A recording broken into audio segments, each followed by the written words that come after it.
Well, since I made one video making fun of Toei, let's do another one. But before I get into the topic of this video, I just wanted to say that Toei has the potential of making really quality animation. In fact, I really want to review all the remakes of the key arcs they released, like the abridged episodes of Nami, Zoro, Luffy, Usopp, and Sanji. The animation is absolutely stunning, and if all of One Piece was this, I'd be happy. If they kept all the key moments and made the whole thing consistent and very shiny. So, back at the topic at hand, do you like beam struggles? Because Toei does. One Piece has a lot of beam struggles, and it shouldn't really be any surprise. Toei did animate Dragon Ball after all, but this is getting out of hand. Now, what are you talking about, Noble Absinthe? One Piece doesn't have energy blasts? Well, you're right. We have Getsuga Tensho ripoffs. No, but in all seriousness, we do. It's just not with energy, but with fists. You see, after the time skip, I noticed we have a lot of these struggles. Characters, they clash and they make the struggle sound like...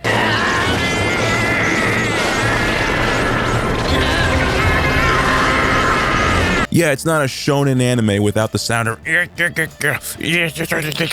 You see, One Piece is a battle manga, but it's not exactly like Dragon Ball. Oda has stated that he focuses primarily on world building and characters so that the fights can have a lot more real weight to them. If this was just fighting and surface level story, and be honest with yourself, that's what Dragon Ball is, he would lose just to Dragon Ball no question, because Dragon Ball just does it better. But, in my opinion, Fist of the North Star and Berserk are infinitely better, but, those appeal to adults, and most manga appeals to kids. So, beam struggles, as an idea, exist as a way to show the equality of fighters and to give a sense of tension. It's a deadlock, a very dangerous game of tug of war.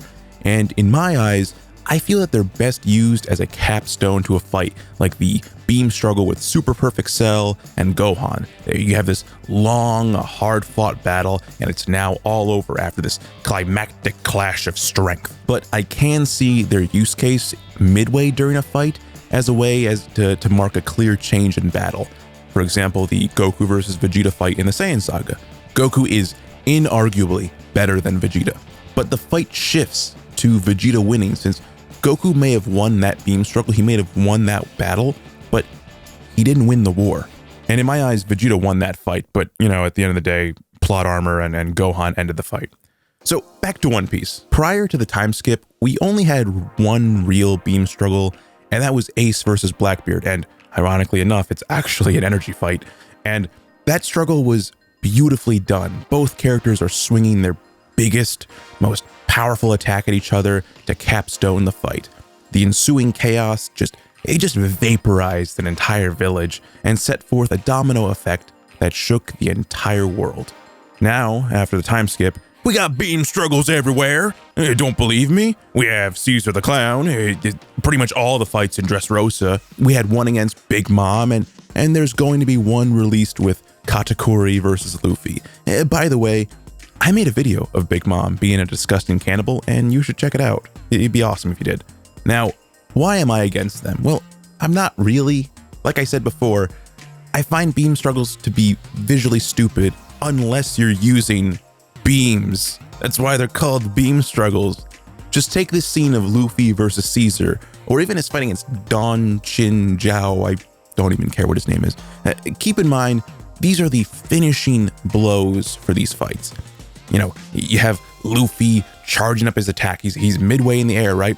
And the tension ramps up. He slams his fist down, and they're struggling. They're going, but let me ask you something. Shouldn't Luffy just fall? Like gravity is still a thing. They can't fly.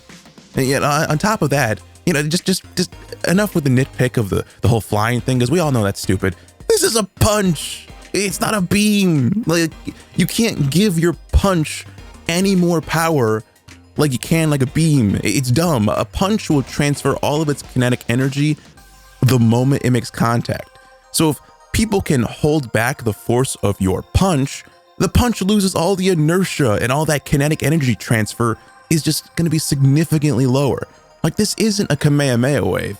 Now you might be saying, well, Wyatt, come on, it's an anime, shut the fuck up. But like, no, you shut up. Like, it can't just be me that think this is stupid. Energy attacks, like, I don't know why, they just make sense to me, and it's not because of first time exposure. I literally have my own logic behind them. I think of energy attacks like the Kamehameha wave, the Gallic gun, etc., like a running force of water. Like, you open the faucet just a bit and some water will run. Open the faucet all the way and you get a lot more water pressure. Now, when you have two beams of energy hit, you can just like increase the overall water pressure. Just open the faucet some more. But with a punch, like try it. Punch something and then try to add more force. All you're gonna do is just exhaust yourself, or maybe push it if it's not, directly grounded. All the force of a punch is transferred the moment you make initial contact. And don't give me that, well, Luffy's made of rubber, you stupid fool. Well, if his body really had that much kinetic force by his mere stretching ability, he wouldn't have to pull his body back to throw a punch. Like Luffy's punching ability is weird. It's fucking strange. It's like he's always throwing a baseball. After it hits or it stretches too far, like when he misses, it'll just sling right back. Like, the way I've always imagined Luffy's rubber ability is like bungee cords attached to baseballs at the end. That's how the anime and the manga have shown it to work for the most part. Except this scene where like Luffy's totally groping on Nami. The most satisfying thing about One Piece, and you can argue me on this one, is the devastating finishers to the bosses. You build up these asshole villains that are just pieces of crap, and they do horrible things to your friends, and you have an emotional investment in seeing these people get toppled over. Like Luffy versus Crocodile, Enel, Lucci, Mariah, Magellan, all these people who are just either super badass or just assholes. You want to see them get crushed really fucking bad. And you know what? None of these fights had beam struggles in them. The fight just ends like in the manga, where Luffy just straight up demolishes them with an intense finisher. And keep in mind, I gave a wide list of bosses here. The transition to digital instead of traditional cells is in full swing by the time Water 7 comes around with Rob Lucci. This has nothing to do with different time periods, but rather how you interpret the manga's storyboards and how you want to present the finishers. Once we get to the new world, things change pretty drastically. Luffy is struggling against pretty much every villain he fights against, and he just struggles to put them down, and it makes no sense. But is he really struggling in the manga? Nope. Luffy uses Grizzly Magnum against Caesar and just absolutely destroys him like the little bitch that he is. And against Dongqing Zhao, no, he does like one punch and like they slow motion the frame so that you see that something is happening with his head, and then boop, dickhead. Now, for one of the most egregious examples, we have Luffy versus Doflamingo. After a long-winded fight that, honestly, I can make a whole video on how the animation quality was like all over the place, Luffy combines all of his gears, that being second, third, and fourth, for a super massive attack known as Kongagunu, and just he fucking obliterates the face of Doflamingo. He sends him through the city floor. He punched the guy into the Earth's crust. Hey, just as a quick aside, that's a great use of reincorporation, since Luffy punched a similar tyrant up through the Earth's crust in the Alabasta arc. But seriously, Jesus Christ, would you want to be punched at Mach 2 with a fist the size of a semi? I wouldn't. Now, how does Toei mess this amazing scene up? The mangas are beautiful. You have them all like deadlocked. You're like, I'm going to attack you, Mugiwara, and then fucking Luffy just punches through his gay ass little needles, little strings, and just demolishes his face. He's like, this is the moment Doflamingo done goof. Now in the anime, they give him a goddamn beam struggle. This is the main issue I have with it. It kind of indirectly nerfs Luffy for no reason, because in the manga, he just curb stomps him. The way Toei looks at it is that for their final boss, there needs to be tension. Now, will Luffy beat this guy?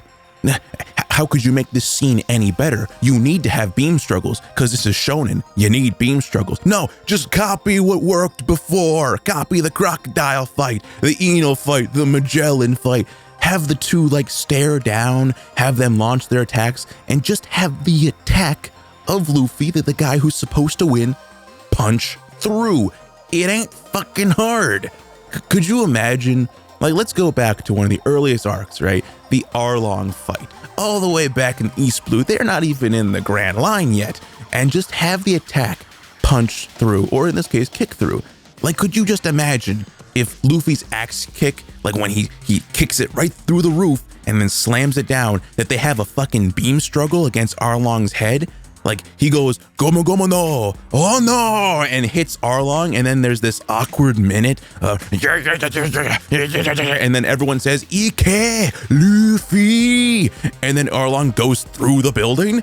No, because that's stupid. What is supposed to happen is Luffy axe kicks that bitch through a building, breaking, he just dropped a house on him. He just dropped a house on him. He cracked his skull and shattered all of Arlong's teeth. That's some hardcore shit. I want that. Give me back old One Piece. Enough of the beam struggles. This isn't Dragon Ball. It's infinitely better. Oh, Jesus Christ. Anyway, that's my rant for today. Feel free to comment on this video on what else you'd like me to cover and rant on. I do read all the comments, and I just want to say thank you everyone for 3,000 subscribers. I will be working on a video proper for that, along with some other content. I've been reading some Fist of the North Star, and I actually want to do some arc reviews of that, if not just straight up reviewing the entire series. I typically like to read overly manly stuff, so if you have any recommendations, feel free to drop me something on Twitter. Also follow me on Twitter. I got like 40 people on there. But again, thank you for watching, and have a good day.